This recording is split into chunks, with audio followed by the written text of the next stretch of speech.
को आप खत्म करते रहते हैं खेत में, लेकिन फिर भी सिर ठा लेती है वो। आंधी आता है, तूफान आता है तो सिर नीचे करके फिर भी खड़ी रहती है वो। या तो अहंकार को आदमी कम कर ले तो भी जिंदा रह जाएगा, या उस पेड़ की तरह अपनी जड़ गहरी कर ले तो भी उस तूफान से, गर्म हवा से बच जाता है आदमी।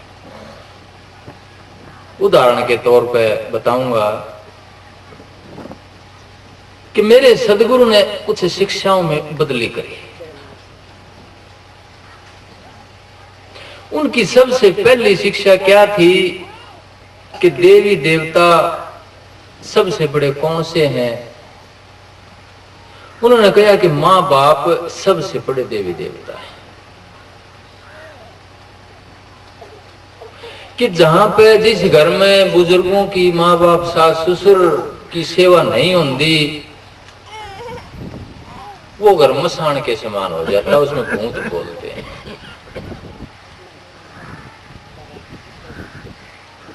मेरे सतगुरु राधा स्वामी दयाल परम संत ताराचंद जी महाराज भिवानी दिनोद में हुए हैं। वो कहते थे कि घर का शंकर मरे प्यासा, बार करे जलधारा, ऐसा पुत्र नरक का वासी, महादुष्ट हत्यारा। कि घर का शंकर कौन है? घर का शंकर मां बाप, सास ससुर। कि घर का शंकर मरे प्यासा, बार करे जलधारा। जो घर के बुजुर्गों की ब्रान माटी हो रही है, उनको छोड़ करके एक तत्व की मूर्ति के ऊपर जाकर के जल चढ़ाता है, दूध चढ़ाता है। तो मेरे सतगुरु कहते हैं कि ऐसा पुत्र नरक का वासी, महादुष्ट हत्यारा। कि उसका उद्धार कभी नहीं हो सकता, क्योंकि सबसे पहला द्वार आदमी का मां बाप होते हैं, जिनके अंदर से होकर के हमारा बीज इस सृष्टि में आता है। और परमात्मा दया करता है जो इस द्वार के अंदर से हमें जन्म देता है। बच्चा सबसे पहले उंगली भी माँ बाप की पकड़ता। तो सबसे बड़े देवी देवता मेरे सतगुरु कहते थे कि माँ बाप हैं। वो क्यों दिया नारा उन्होंने?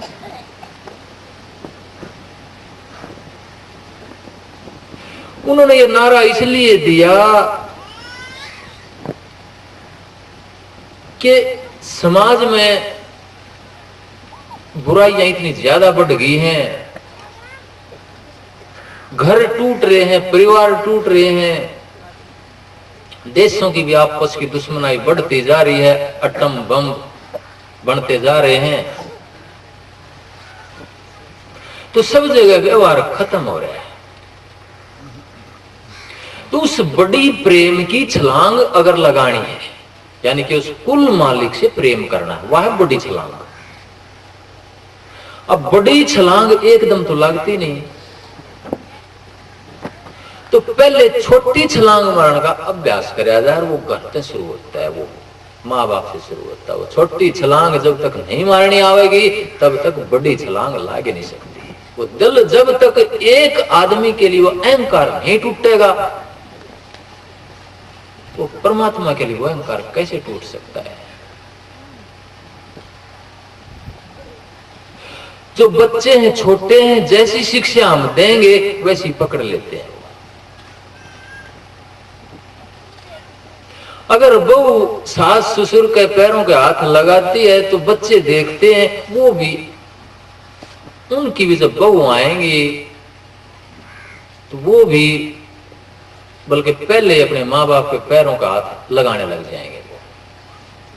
जब उनके माँ बाप नहीं लगाते तो अगर बच्चे नहीं लगाओगे आपके पैरों का।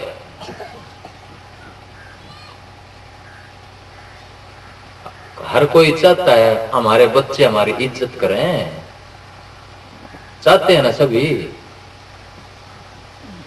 सारे माँ बाप चाहते हैं कि हमारे बच्चे हमारी इज्जत करें, हमारे पैरों की तरफ झुके।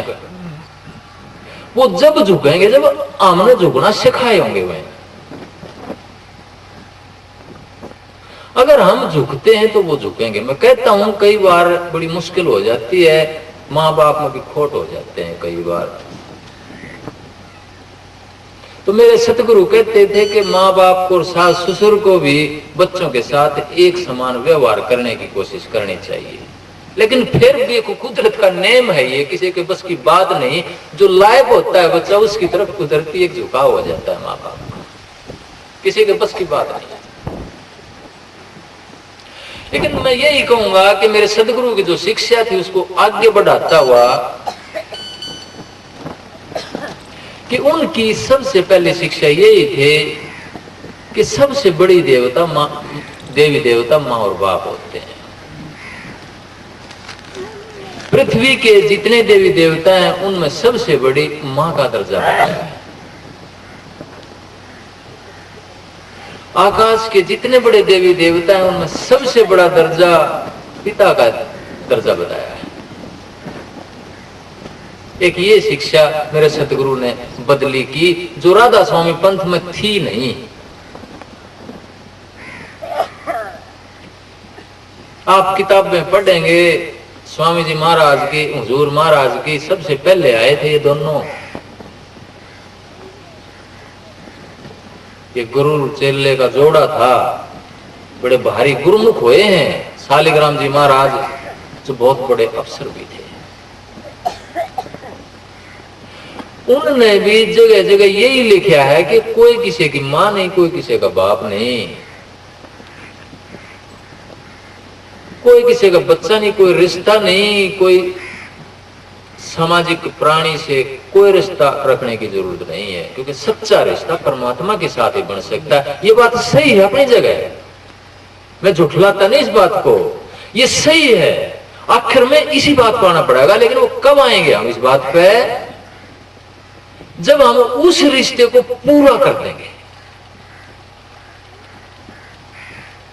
उस रिश्ते को पका देंगे, फिर वो चिंता से बाहर हो जाएगा, वो अहंकार से दूर हो जाएगा। सिर झुकेगा तो अहंकार टूट जाएगा और उस रिश्ते की पकाई हो जाएगी। जब फल पक जाता है तो खुद ही टूट जाता है, तो हम भी खुद ही उस चीज से एक निवृत्ति मिल जाएगी और परमात्मा की तरफ हमारा कदम कुदरती बढ़ जाएगा। क्यों बढ़ जाएगा? हमारा दिल खुलने लग जाएगा। जो जिंदा भगवान बैठे हमारे घरों में वो ठोकर मारते हैं, मूर्ति ठोकर नहीं मारती।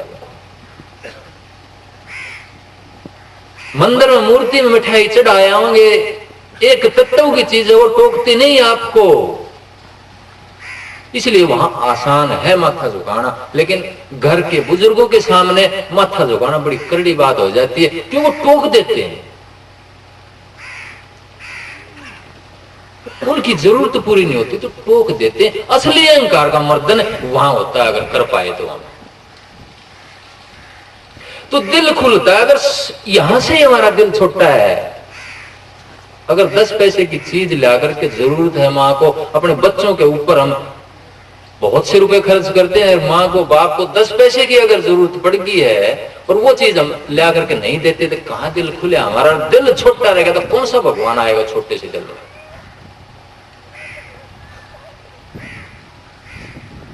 दिल की विशालता जरूर है। पड़ोस में कोई दुखी है, गांव में कोई दुखी है, देश में कोई दुखी है, मैं कहता हूं, ये बात मैं बताऊंगा। मैं 1-2 शिक्षा में मन भी बदली करी। वो क्यों करी?